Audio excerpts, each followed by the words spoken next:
Hi everyone, welcome back to the House Witch Tarot. I decided I haven't done like a witchy tip video in quite a while, and with it being the first of the month, I thought that this would be a really good time to do that. I do feel like April is really the beginning of spring for me, and that's probably just where I live. It feels more spring like this. I know that the equinox was just a couple weeks ago, but as we're entering this new time, as we're really coming up on a significant change in weather, as we're coming up on new baby animals everywhere. I just thought that this would be a really good time to address some of the books that I've used on my journey as when I first started out or when I've gone kind of in and out of my practice. I do want to preface by saying that I think everyone's journey is personal. I think everyone's journey is different. What I'm about to tell you is not gospel. I think that we all have to find somewhere to start and then figure out what works best for us and the practice that we want and the practice that we are working towards, right? Because there's so much information, especially on social media. So I figured I would cut through some of the noise for anyone who is following me and let you know where I've kind of begun. So one of the first books that I highly recommend is called Witchery by Juliet Diaz. She is a Cubano witch, and forgive me, I do not remember the name of her specific tribe.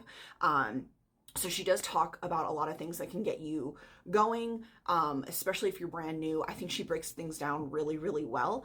And again, because she's Cubano, there's some of that influence in there, but she also makes sure that it's widely available to everybody. And I think that's really important to take into consideration for beginners, right? So this, I think, is something that you should really, really check out.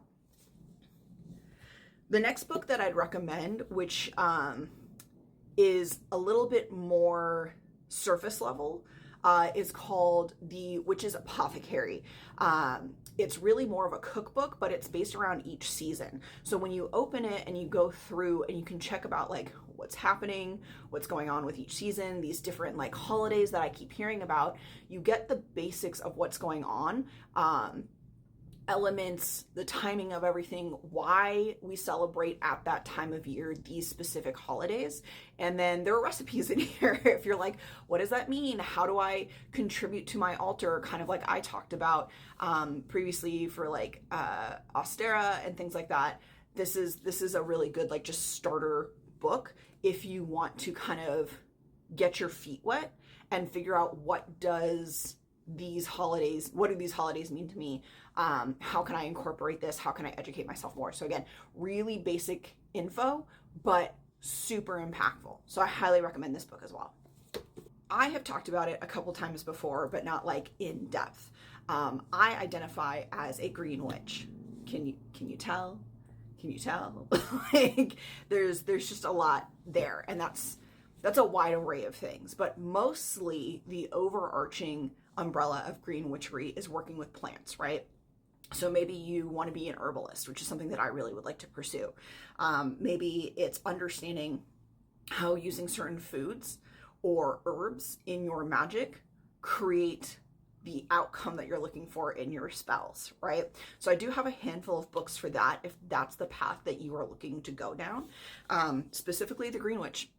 This is a fairly common book. Again, this is pretty basic, along with Herb Magic for Beginners, okay? You just want a place to start that's going to break things down in an easy way to understand and make sure that you have the knowledge that you need. Because this is something that I was having a hard time with, especially with certain types of plants, which I'm still on the hunt for. So I will talk about that more as the time comes.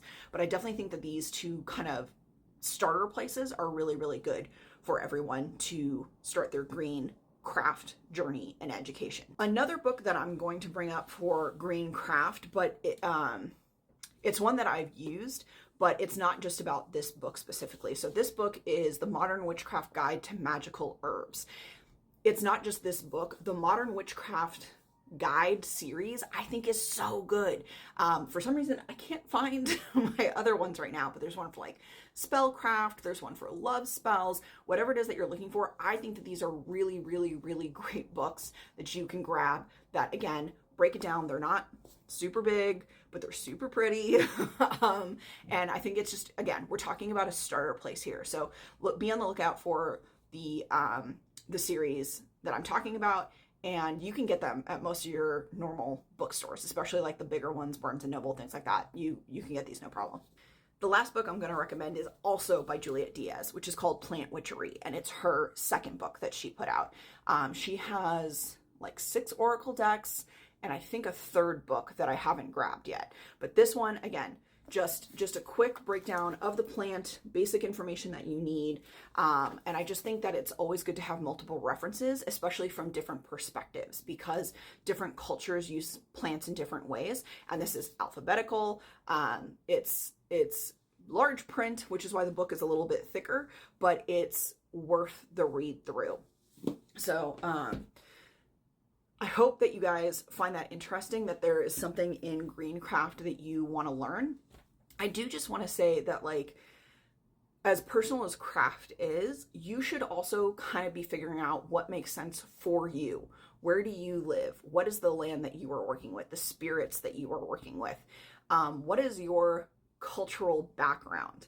Because I'm a cis white woman living in Los Angeles. So I have had to work really hard to educate myself about what are closed practices that are very commonly used in spiritual places, that I have no right using. I have absolutely no right to touch white sage or to touch Palo Santo. Those plants are used in Native American practices. They're used for very specific things, and white sage is endangered. So if it's not harvested correctly, you're actually doing more harm to the land than good. But there are plenty of replacements for white sage, and people don't necessarily want to talk about that, but there are. Use blue sage, use common sage, use rosemary. Rosemary is a really good one.